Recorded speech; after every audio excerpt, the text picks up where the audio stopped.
Welcome back to Pride. Today is day 4, 300 reps, core, chest, and arms. I just completed all my reps, and I wanted to point something very important out.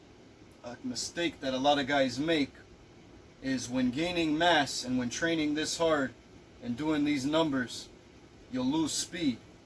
When I was competing, I would always do a round of shadow boxing. That's a 3-minute round of shadow boxing after each set.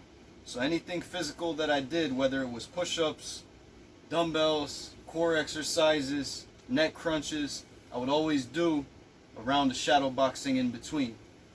I'm not competing now. I don't need to do it after every round.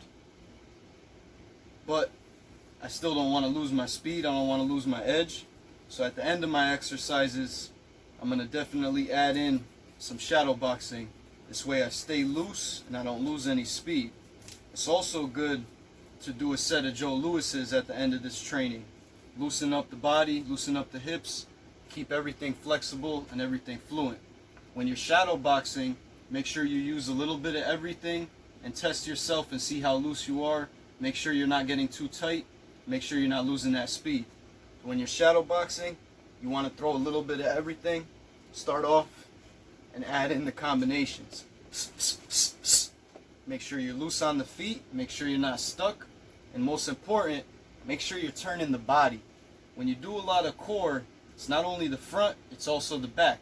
You don't want anything to tighten up in here.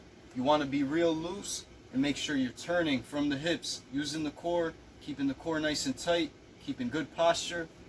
If you have a mirror at home, use your mirror, watch your technique, and see how much you're turning on those punches and how fluent you are. The most important thing is to use the hips and let the feet follow. You never want to be stuck on the ground.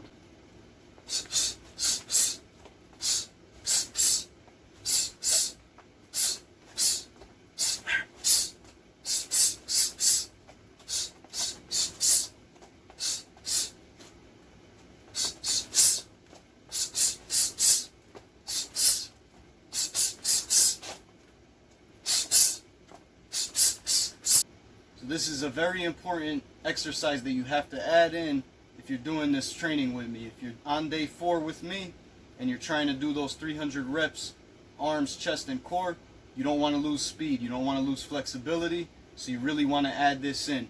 Don't make the mistake that a lot of guys do. They get too big and they lose speed. What good is that size if you can't move, if you're not fast enough to react? So you never want to lose that speed.